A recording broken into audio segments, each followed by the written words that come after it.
I'm gonna take 3.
I'm saying 50 pounds. But if you've ever walked up the backspan, if you're nude, it's a job. But I got 50 pounds of tongs. So I get up on the top, tired. I lay the front of them down, drop them about this far. They hit a rivet or whatever. It went, whoop, 552 feet into the water. All right? You got the picture. Well, this cool, bad cat ain't cool and bad no more. He's scared. He likes his job, and he thinks his ass is fired.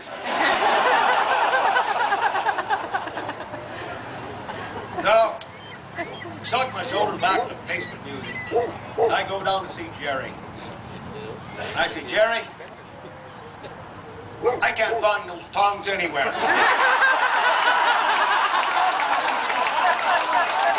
See, I'm still a little bit bad.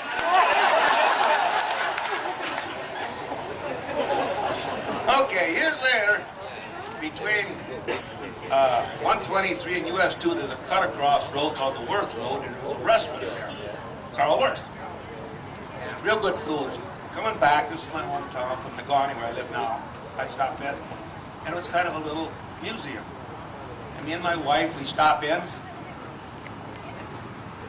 and I'm looking at the case, and here's a set of tongs. Now, I know what them are.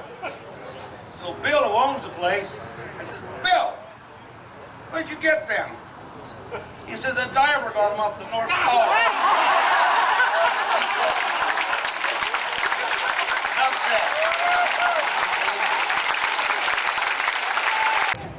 I'm Hank Dombratsky from Sheboygan all my life, and I'd just like to take a couple of minutes to recognize the unsung hero of the bridge. The iron workers did a great job of putting it up, but it didn't look like this until a group of about 60 painters got done with it. I want to recognize some heroes. Thank you.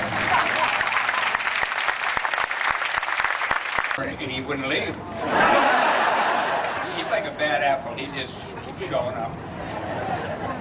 He's one of the better iron workers I've ever worked with. Cal and I traveled, probably 300,000 or 400,000 miles together. And I called him one time to work on a tower. And I was working with a bunch of, I'm not going to tell you what I call them, but they were all from the south. And so Cal came out, and this was like January, about 40 below zero, and we were working at 300 foot level. And I told the foreman I was working for, well, I can get a guy to come out and work here. You don't mind the cold. So Cal drove quite a ways to get there, and he gets out of his car, and he's got a pair of mucklock boots on. And if you weren't wearing Red Wings, you weren't an iron worker. And he never had them laced up. And the foreman looks at me and he said, Yankee, what in the hell are you doing here? He said, that boy, he's been drunk all night. Look at him. I said, drunk? He just drove 1,000 miles to get here. Well, Cal got up on the iron. Cal's pretty good on the iron. And he got up on the iron and he never laced his boots. And walked across one of the angles. And he knew, he heard what they were saying. So he stumbled intentionally, like he was going to fall. And it put the fear of God in the rest of those hillbillies. So Cal got along pretty good there. But Cal and I do have a lot of miles in together. And if I go back on the bridge job, I was one of the near casualties out here, head injury. And I guess it got in my blood after that, and I just stuck with it. And this is like 54, 55 years, you know. So, and I'm still fairly active at it. I still do a lot of consulting for a steel company in Miami, and get a lot of work for it. But to see these old timers again, geez, I don't think I'm that old. Boy, there's some good ones here. And I'm not a bit sorry for the trade I'm in. It's been good to me. And we do have some good representatives for business agents. And the best people and the best workers in the world come from the North. Hello. Thank you.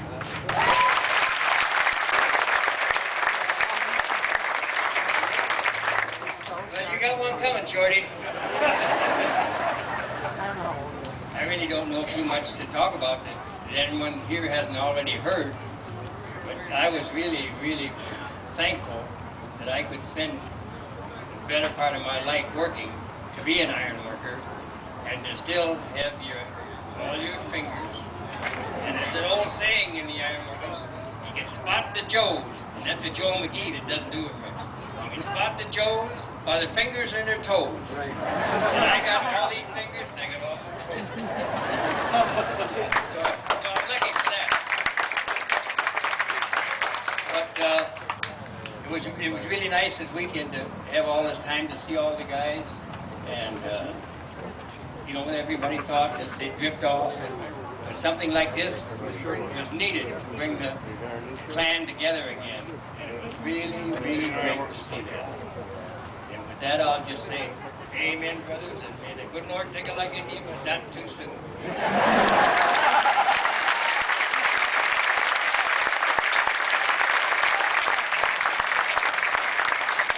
And you be in heaven a half hour before the devil knows you're dead. And last but not least, may the wind always be at your back. Escanaba was one of my buddies, and we had catwalks all up, big cable all running everything, and the next procedure was dragging the suspender cables over the main cable. Well, Stanley was down in the barge watching this monstrous reel that was unreeling the suspender cable, and we were up on the catwalk pulling it up. Out of nowhere, a strike of lightning hit that cable and knocked Stanley Paul nearly off the barge. I want to thank Stanley for being in there.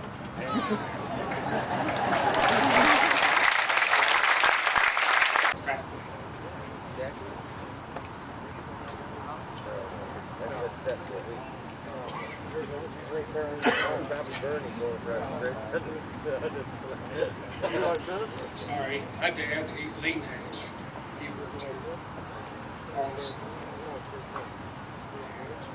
I'm sorry, it's really wrong. And lies. I can't. You got a black eye. Yeah, I fell down. It's a great honor to be here today. It was a great honor to work on the Mackinac Bridge. It was the second job of my career.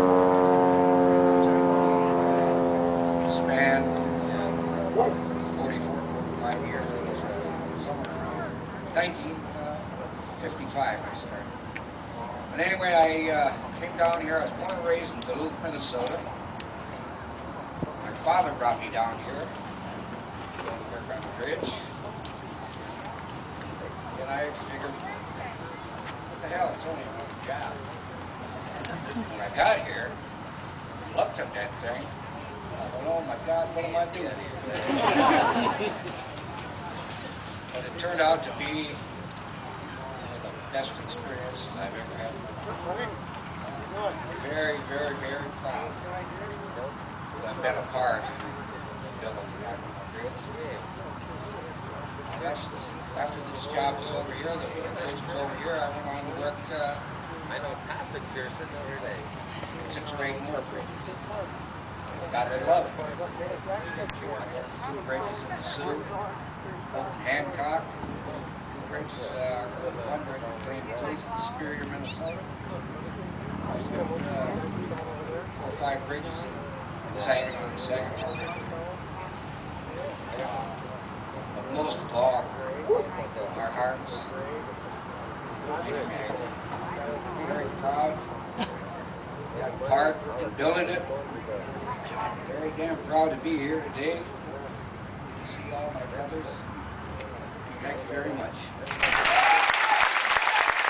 I am now old and tired. I come up from Des Moines, Iowa in '54, worked for Chicago Bridge. And just I went back to fall, and I come up the next spring to start working for Chicago Bridge. There ain't a place on that bridge I ain't been. The only thing I didn't do, I tried it, ribbon gang. I drove in a lot of ribbon gang, but they were too damn quick. But that's one day. But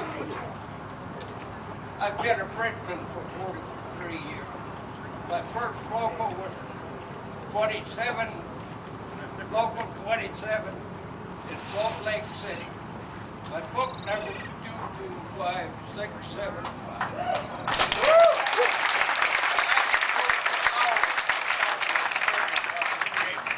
But I know there are a lot of these.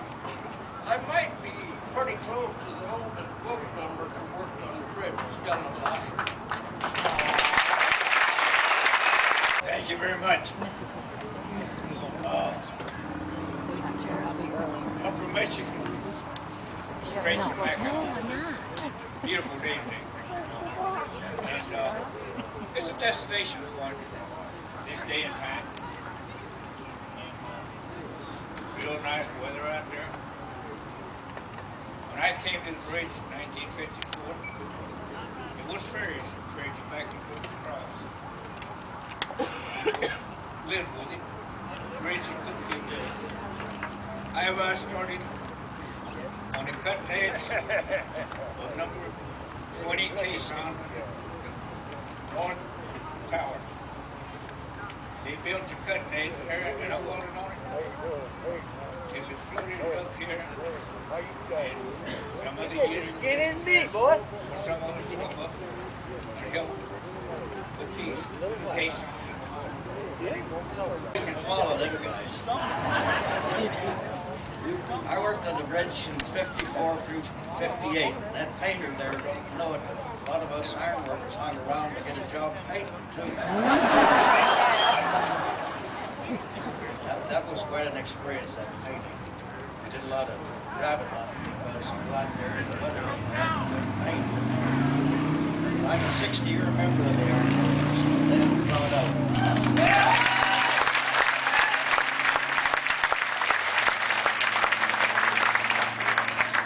Say I one more time. I drove the first ribbon on that bridge out there, and I drove a lot of miles.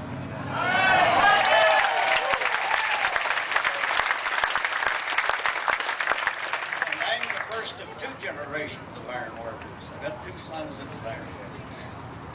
Another thing I want to say is I just think it's wonderful that all you people showed up and looked back and say hello.